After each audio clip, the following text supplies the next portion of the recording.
नमस्कार, तपाईँ हेर्दै हुनुहुन्छ नेपाल पोस्ट। म गोविन्द सपगाई। आज मिति विक्रमसम्म 2079 साल कार्तिक 16 गते बुधबार, इस्वीसम्म 2022 नोभेम्बर 2 तारिक। यसै गरी आज कार्तिक शुक्ल नवमी तिथिसँगै कुष्माण्ड नवमी व्रत पनि परेको छ। दर्शकबिन सदा जस्तै आज पनि देश तथा विदेशमा घटेका घटना, आगामी मक्सिर 4 गतेका चुनाव विशेष समाचारहरू, अन्तरिक्षमा नेपालकै स्याटेलाइट स्थापना गर्ने एमालेको घोषणा सँगै विभिन्न नेताहरूको भनाई, सन्दीप लामिछानेको बयान सकिएसँगै आजदेखि थुनछेक र बहस हुँदै लगायतका विभिन्न अपडेटहरू लिएर शुभ बिहानीसँगै यहाँ सामु उपस्थित भइसकेका छौँ। हामी प्रति कुनै प्रतिक्रिया छन् भने तलको कमेन्ट बक्समा आफ्नो प्रतिक्रिया उल्लेख गर्न नभुल्नुहोला। आउनुहोस् समाचार सुरु गरौँ। आजका मुख्य शीर्षकहरूबाट। गोर्खा अस्पतालका चिकित्सकले बाँधे हातमा कालो पट्टी। तोसीमा कार्कीको उम्मेदवारी खारेज नगर्न सर्वोच्चको अन्तरिम आदेश। सरकारी सम्पत्ति प्रयोग गरी प्रचार गर्न नपाइने आयुक्त भण्डारीको भनाई। यो निर्वाचनमा रापरपाले अप्रत्याशित भोट ल्याउने र संसदको निर्णायक शक्ति बन्ने राजेन्द्र लिङदेनको दाबी। सर्वोच्चमा नो नट अगेन बारे आयोग विरुद्धको मुद्दाको सुनवाई आज बुधबार हुँदै। ओलीको अराजकताका कारण नयाँ दल बनाउनु परेको माधव नेपालको भनाई। विप्लव नेतृत्वको नेकपाद्वारा चुनाव विरोधी कार्यक्रमको घोषणा।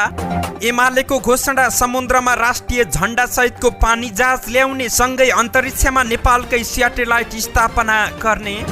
एमालेको चुनावी गठबन्धन प्रति रावलले उठाए प्रश्न। गृह जिल्ला जान देउवाले आयोगसँग लिए अनुमति। देउवा निर्वाचन प्रचार गर्न 4 दिन डडेलधुरामा बस्ने। सन्दीप लामिछानेको बयान सकियो, आजदेखि थुनछेक र बहस हुँदै। पोखरामा प्रयोजन विपरीत चलाइएका संरचनामा महानगरको डोजर 3 दिनभित्र खाली गराउन निर्देशन। ताप्लेजुङमा एक घरमा आग लागि हुँदा 15 लाख रुपियाँ बराबरको क्षति। र स्विजरल्यान्डले बनायो विश्वकै लामो रेल। अब सुन्नुहोस् पुरा समाचार। चिकित्सकमाथि हातपात गर्नेलाई कानुन बमोजिम कडा कारबाही माग गर्दै हिजो मंगलबार गोर्खा अस्पतालका चिकित्सकहरूले कालोपट्टी बाँधेर काम गरेका छन्। चिकित्सकमाथि कुटपिट गर्नेहरू पक्राउ परे पनि फितलो कारबाही गरेर उन्मुक्ति दिन खोजेको भन्दै चिकित्सकहरूले विरोध जनाएका हुन्। हिजो कालोपट्टी बाँधेर विरोध जनायौ, अब कारबाहीको प्रक्रिया हेरेर बाँकी निर्णय गर्नेछौँ, अस्पतालका निमित्त मेडिकल सुपरिन्टेन्डेन्ट हरिकुमार श्रेष्ठले जानकारी दिए। नेपाल चिकित्सक संघका केन्द्रीय उपाध्यक्ष अनिल विक्रम कार्की नेतृत्वको टोली र अस्पतालका चिकित्सक बीच भएको बैठकले घटनालाई सामान्यीकरण गर्न खोजिएको निष्कर्ष निकालेको थियो। अदालतमा दर्ता गर्नुपर्ने मुद्दा जिल्ला प्रशासन कार्यालयमा गरेको भन्दै चिकित्सकहरूले असन्तुष्टि जनाएका छन्। सर्वोच्च अदालतले ललितपुर 3 मा राष्ट्रिय स्वतन्त्र पार्टीकी उम्मेद्वार डाक्टर तोसीमा कार्कीको उम्मेदवारी तत्काल खारेज नगर्न निर्वाचन आयोगका नाममा अन्तरिम आदेश जारी गरेको छ। हिजो मंगलबार न्यायाधीश डाक्टर कुमार चुडालको एकल इजलासले कार्कीको उम्मेदवारी खारेज गर्ने निर्वाचन आयोगको निर्णय तत्काल कार्यान्वयन नगर्न अन्तरिम आदेश जारी रहेको सहायक प्रवक्ता देवेन्द्र ढकालले जानकारी दिएका छन्। यस विषयमा सर्वोच्चले निर्वाचन आयोगसँग लिखित जवाब पनि माग गरेको छ। कार्की नेपाल मेडिकल काउन्सिलको निर्वाचित सदस्य रहेको र उक्त पद लाभको पद भएको भन्दै निर्वाचन आयोगले 12 कार्तिकमा कार्कीको उम्मेदवारी खारेज गरिदिएको थियो। आयोगको उक्त निर्णय विरुद्ध कार्कीले सोमबार सर्वोच्च अदालतमा रिट दर्ता गराएकी थिइन्। निर्वाचन आयोगले सरकारी सम्पत्तिको दुरुपयोग गरी चुनाव प्रचार नगर्न सम्बन्धित पक्ष र निकायलाई सचेत गराएको छ। निर्वाचन प्रचारमा सरकारी साधन स्रोतको दुरुपयोग भएको गुनासो बढिरहेका बेला आयोगले चुनाव प्रचारमा सरकारी सम्पत्तिको दुरुपयोग स्रोत साधन प्रयोग गरिनु निर्वाचन आचार संहिता विपरीत हुने भन्दै त्यसतर्फ पुनः ध्यान आकर्षण गराएको छ। निर्वाचन आयुक्त रामप्रसाद भण्डारीले न्युज एजेन्सी नेपालसँग कुरा गर्दै निर्वाचन प्रचार प्रयोजनका लागि केन्द्रीय सरकार, प्रदेश सरकार र स्थानीय सरकारका विभिन्न तहमा काम गर्ने व्यक्तिहरूले पदीय हैसियतले प्राप्त गरेका सेवा सुविधा प्रयोग गर्न नपाउने बताएका छन्। उनले भने कुनै पालिकाको मेयरले आफ्नो पालिका भित्र आफ्नो पार्टीको तर्फबाट उम्मेदवारहरूको सन्दर्भलाई लिएर प्रचार गर्न पाउनुहुन्न, अन्यत्र भने जान पाउनुहुनेछ। केन्द्रीय सरकार, प्रदेश सरकार र स्थानीय सरकार जो आसीन हुनुहुन्छ उहाँहरूले पदीय हैसियतले प्राप्त गर्नु भएको जुन सेवा सुविधाहरू रहेका छन् त्यो सबै अलग राखेर व्यक्तिगत हिसाबले प्रचार गर्न जान पाउनुहुनेछ। सरकारी सम्पत्ति प्रयोग गरेर पार्टीको प्रचार प्रसार गर्न पाइने छैन। एउटा पार्टीको त्यहाँ निर्वाचित पदाधिकारीको हैसियतले त्यो सम्पत्तिको दुरुपयोग गर्दासँगै प्रतिस्पर्धी अर्कोले त्यो सम्पत्ति प्रयोग गर्न पाउँदैन। सबै पदाधिकारीले सरकारबाट पाउने वा स्थानीय तहबाट पाउने, प्रदेश सरकार संघीय सरकारबाट पाउने सबै सेवा सुविधा अलग्गै राखेर व्यक्तिगत हैसियतले प्रचार प्रसार गर्न पाइने बताइएको छ। यसैगरी निर्वाचन आयोगले आउँदो मक्सिर 4 गते हुने प्रतिनिधि सभा र प्रदेश सभा सदस्यको निर्वाचनमा राजनीतिक दलका लागि खर्च सीमा 5 करोड 50 लाख रुपियाँ निर्धारण गरेको छ। दलहरूले समानुपातिक तर्फको बन्द सूचीको आधारमा आयोगले खर्च सीमा निर्धारण गरेको हो। आउँदो मक्सिर 4 गते हुने चुनावमा प्रयोग गर्न भारतले नेपाललाई 200 वटा गाडी उपहार स्वरूप प्रदान गरेको छ। हिजो मंगलबार अर्थ मन्त्रालयमा भएको कार्यक्रममा नेपाल सरकारलाई भारत सरकारले उपहार स्वरूप 200 वटा गाडी प्रदान गरेको छ। अर्थमन्त्री जनार्दन शर्माले नेपालका लागि भारतीय राजदूत नवीन श्रीवास्तवबाट उपहार स्वरूप गाडी ग्रहण गर्नु भएको हो। गाडी हस्तान्तरण कार्यक्रममा बोल्दै भारतीय राजदूत श्रीवास्तवले चुनावमा प्रयोग गर्ने गरी भारत सरकारले नेपाल सरकारलाई सहयोग स्वरूप 200 वटा गाडी दिएको बताएका छन्। उपहार दिएका गाडी मध्ये 120 वटा सुरक्षा निकायले र बाँकी 80 वटा निर्वाचन आयोगको प्रयोगका लागि दिएको उनले जानकारी दिएका छन्। कार्यक्रममा अर्थमन्त्री शर्माले चुनावका लागि गाडी सहयोग गरेकोमा भारत सरकारलाई धन्यवाद दिएका छन्। देश अहिले निर्वाचनमय बनेको छ। राजनीतिक दलहरूले आफ्नो चुनावी प्रचार प्रसारमा तीव्र बनाएका छन्। देशभर सत्ता गठबन्धन प्रतिपक्षी गठबन्धन बीच तीव्र प्रतिस्पर्धा हुने देखिएको छ। पूर्वी नेपालको झापा राजनीतिक रूपमा निकै उर्वर अनि चर्चित जिल्ला रहेको छ। एमाले अध्यक्ष केपी शर्मा ओली र रापरपा अध्यक्ष राजेन्द्र लिङदेनको गृह जिल्ला समेत रहेको यस भूमिको राजनीतिले राष्ट्रिय राजनीतिमा नै प्रभाव पार्ने गर्छ। 5 वटा निर्वाचन क्षेत्र रहेको जिल्लामा एमाले र रापरपाले तालमेल गरेका छन्। रापरपा अध्यक्ष लिङदेन झापामा एमाले रापरपाको विजय सुनिश्चित रहेको बताएका छन्। यसपालिको चुनावमा रापरपा निर्णायक शक्तिका रूपमा स्थापित हुने समेत उनको दाबी रहेको छ। निर्वाचन आयोगले नो नट अगेन अभियान बारे जारी गरेको विज्ञप्ति विरुद्ध सर्वोच्च अदालतमा परेको मुद्दाको सुनवाई आज बुधबार हुने भएको छ। हिजोका लागि पेशी तोकिए पनि मुद्दाको चापको कारण आज मात्र सुनवाई हुने रिट निवेदक वरिष्ठ अधिवक्ता डाक्टर दिनेश त्रिपाठीले जानकारी दिएका हुन्। गत साता आयोगले यो अभियान गैर कानुनी रहेको भन्दै थप क्रियाकलाप अघि नबढाउन निर्देशन दिएपछि त्यसको आलोचना मात्रै भएन, आयोग विरुद्धको सर्वोच्च अदालतमा मुद्दा समेत पर्यो। वरिष्ठ अधिवक्ता त्रिपाठीले आयोगको सो कदम संविधानले दिएको अभिव्यक्ति स्वतन्त्रताको हक विपरीत रहेको भन्दै रिट दायर गरेका थिए। उनले आयोगले यस सम्बन्धमा जारी गरेको सूचना सो इच्छाचारी र बदनियतपूर्ण रहेको भन्दै उक्त सूचना खारेजीको माग गरेका छन्। नेकपा एकीकृत समाजवादीका अध्यक्ष तथा पूर्व प्रधानमन्त्री माधव कुमार नेपालले केपी शर्मा ओलीको अराजक क्रियाकलापका कारण नयाँ दल बनाउनु परेको बताएका छन्। हिजो मंगलबार जनकपुरमा आयोजित बृहत कार्यकर्ता भेला तथा पार्टी प्रवेश कार्यक्रमलाई सम्बोधन गर्दै उनले नेकपाका तत्कालीन अध्यक्ष केपी शर्मा ओलीले झण्डै 2/3 को बहुमत जोगाउन सक्नु भएन, देशलाई दुर्घटनामा लैजान खोज्नु भयो अनि हामीले विद्रोह गर्नु पर्यो। यस्तै उनले पार्टीभित्र गुटबन्दी गरी अन्य नेताहरूलाई गुलाम बनाउन खोजेको पनि ओलीमाथि आरोप लगाएका छन्। पार्टीभित्र 3 वटा प्रधानमन्त्री थिए तर उनले उनीहरूको अनुभव ज्ञान र सकारात्मक सोचको लाभ लिन सक्नु भएन, उल्टै खुरापात गरे नेता नेपालले भने। यस क्रममा नेकपा एकीकृत समाजवादी धनुषा 2 का प्रतिनिधि सभा सदस्य रामचन्द्र झाले विचार निर्माण, कानून निर्माण, विकास निर्माण लगायतका क्षेत्रमा आफूले गरेको योगदानको चर्चा गरेका थिए। देश चुनावमय भइरहेका बेला विप्लव नेतृत्वको नेकपाले निर्वाचन विरोधी कार्यक्रमको घोषणा गरेको छ। हिजो मंगलबार राजधानीमा पत्रकार सम्मेलन गरेर सो पार्टीले चुनाव विरोधी प्रचारात्मक कार्यक्रम गर्ने र राज्यले दमन गरेमा उचित प्रतिरोध गर्ने घोषणा गर्यो। सो पार्टीका अनुसार मक्सिर 4 गतेको संघ र प्रदेशको निर्वाचनलाई पार्टीले सशक्त प्रकारले खारेज गर्ने निर्णय गरेको छ। खारेज अभियानलाई प्रभावकारी बनाउन देशव्यापी रूपमा चुनावको भण्डाफोर, वालिङ, पर्चा वितरण, जुलुस र सभाहरूको व्यापक आयोजना गर्ने नेकपाले निर्णय गरेको छ। यसबाहेक जनतालाई चुनावमा भाग नलिन अपील गर्ने निर्णय समेत नेकपाले गरेको छ।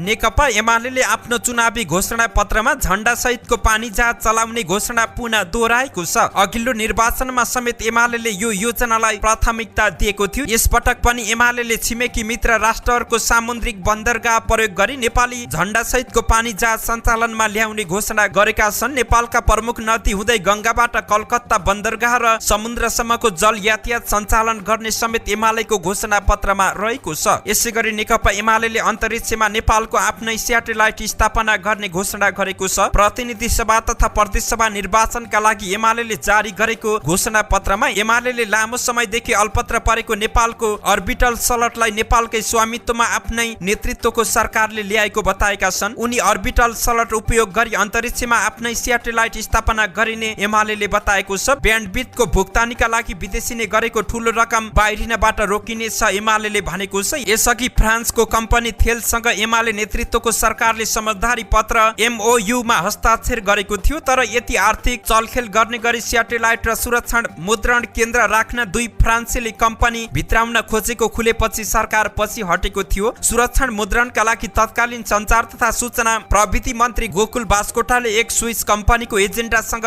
गरेको डिलको संवाद बाहिरिएपछि करिब 28 अर्ब खर्चिएर अन्तरिक्षमा स्याटेलाइट राख्ने योजना पनि रोकिएको थियो। नेकपा एमालेका नेता भीम रावलले पार्टीले चुनावका लागि गरेका साँठगाँठको औचित्य पार्टीको कुनै सिद्धान्त नीति र गन्तव्यले पुष्टि नगर्ने बताएका छन्। एमाले आफ्नो घोषणा पत्रमा राखेको नीतिबिन, उद्देश्यबिन र गन्तव्यबिन गठबन्धन सत्ता स्वार्थको माध्यम मात्र हो भन्ने भनाइ उचित भएको भन्दै रावलले पार्टीले कमल थापा, राजेन्द्र लिङदेन, एकनाथ ढकाल र रितेश त्रिपाठीसँग गरेको साँठगाँठमाथि भीम रावलले प्रश्न उठाएका हुन्।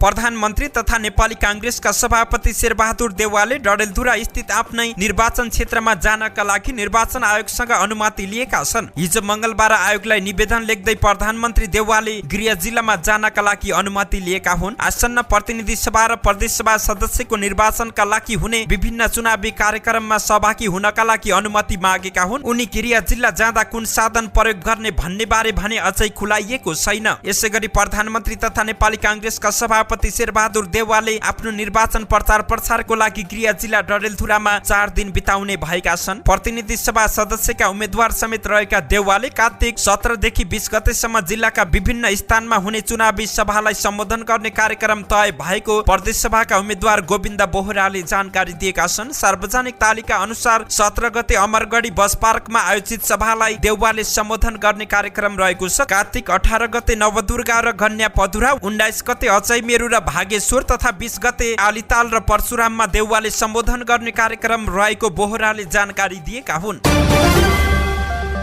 राष्ट्रिय मानव अधिकार आयोगले कालीकोटको तिलागुफा नगरपालिका 10 मा 12 कार्तिकमा भएको बम विस्फोटको घटनाको अनुगमन सुरु गरेको छ। कालीकोटमा बम विस्फोट हुँदा 2 बालिकाको मृत्यु भएको थियो भने 3 जना घाइते भएका थिए। आयोगले हिजो मंगलबार एक विज्ञप्ति जारी गरी घटनाको स्थलगत अनुगमन गर्न टोली पठाएको जानकारी दिएको छ। प्रवक्ता टीकाराम पोखरेलले जारी गरेको विज्ञप्तिमा यस्ता घटनालाई संवेदनशील रूपमा लिई घटनाको स्वतन्त्र र निष्पक्ष छानबिन गरी दोषीलाई कानुनी दायरामा ल्याउन आग्रह गरिएको छ। यस्तै घटनाका पीडितलाई राहत तथा क्षतिपूर्तिको व्यवस्था गर्न, घाइते बालबालिकाहरूको निशुल्क र प्रभावकारी उपचार गर्न र आगामी दिनमा यस प्रकारका घटना नदोहोरिने वातावरणको सुनिश्चितता गर्न पनि आयोगले आग्रह गरेको छ।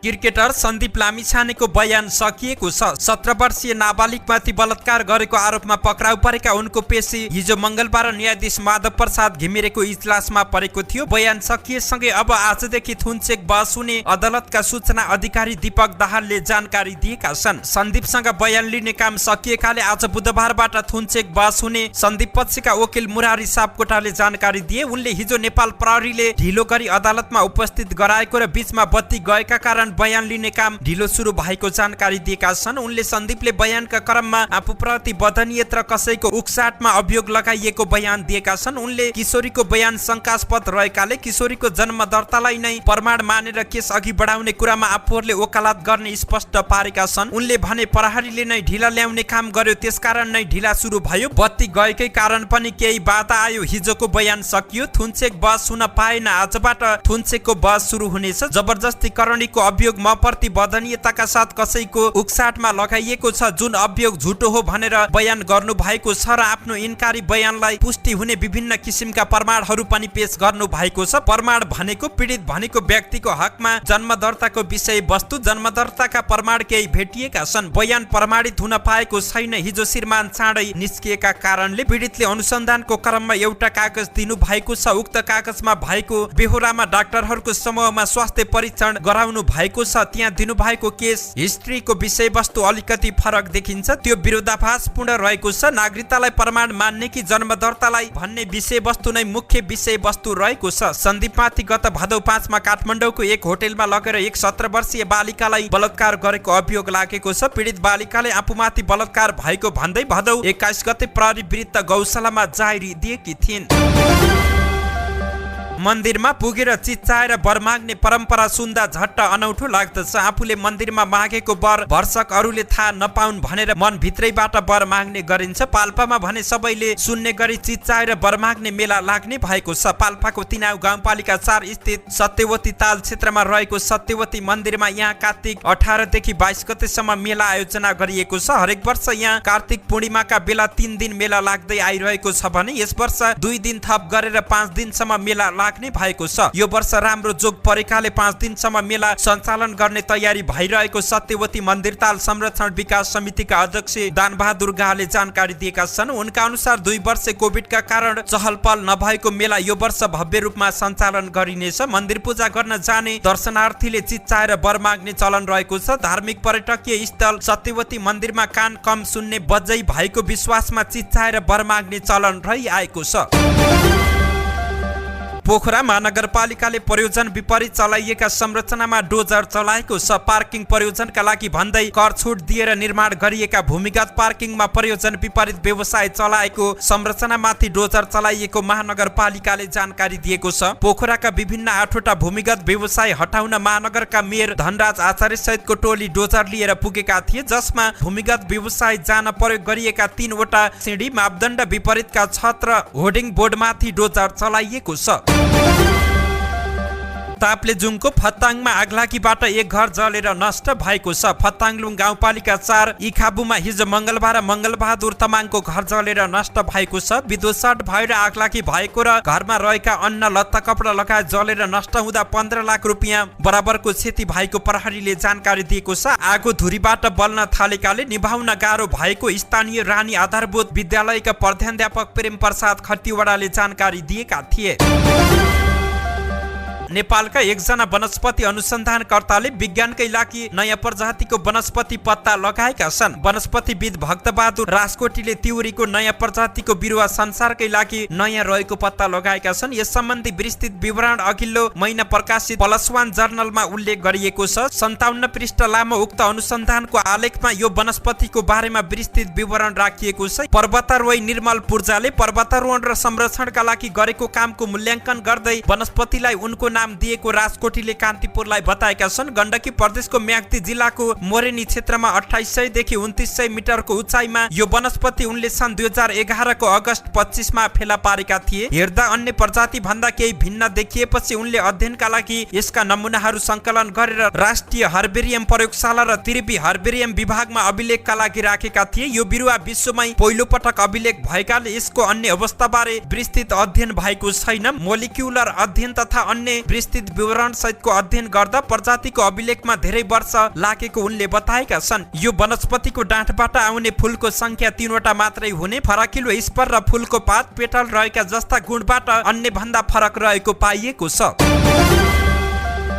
स्विजरल्यान्डले संसारकै लामो यात्रुवाहक रेल गुडाएर नयाँ रेकर्ड कायम गरेको छ। गत शनिबार स्विस रेलवेको 175औं वार्षिक उत्सवको अवसरमा गिनिज बुकमा रेकर्ड राख्न स्विजरल्यान्डमा संसारकै लामो यात्रुवाहक रेल गुडेको छ। समाचार संस्था एपीका अनुसार 1.9 किलोमिटर लामो उक्त रेलमा यात्रुहरू बस्न मिल्ने 100वटा कोच रहेका थिए, जसमा 4550 जनाले बसेर यात्रा गर्न सक्ने बताइएको छ। गत शनिबार उक्त रेलले स्विजरल्यान्डको हिमाली क्षेत्रमा 1 घण्टा लगाएर 25 किलोमिटर लामो यात्रा पार गरेको छ। रेलले 48वटा पुल र 22वटा सुरुङ मार्ग पार गरेको थियो। सबैभन्दा लामो सुरुङ मार्ग 698 मिटर लामो रहेको थियो। रेलमा 7 जना ड्राइभर र 21 जना प्राविधिकहरू रहेका थिए। उक्त रेल बनाएको कम्पनी राइथियन रेलवेका सीईओ डाक्टर रेनाटो फासिआतीले स्विजरल्यान्डका हिमाली क्षेत्रमा रेलमा यात्रा गर्दाको सुन्दरता देखाउन पनि यो रेल बनाइएको बताएका छन्। गिनिज बुकमा रेकर्ड दर्ता भएपछि अब उक्त रेलका डिब्बाहरू निकालेर नियमित रेलमा प्रयोग गरिनेछन्। सन् 1991 1991 बेल्जियममा 1732.9 मिटर लामो र 70 कोच भएको रेल कुदाएर संसारको सबैभन्दा लामो यात्रुवाहक रेलको रेकर्ड राखेको थियो। उक्त रेल 62.5 किलोमिटर गुडेको थियो। सबै प्रकारका रेलहरूमा सबैभन्दा लामो रेलको रेकर्ड चाहिँ अस्ट्रेलियाको नाममा रहेको छ। सन् 2001 मा अस्ट्रेलियामा 7.24 किलोमिटर लामो मालवाहक रेल गुडेको थियो। धन्यवाद। यस्तै ताजा समाचारको लागि नेपाल पोस्ट हेर्दै गर्नुहोला।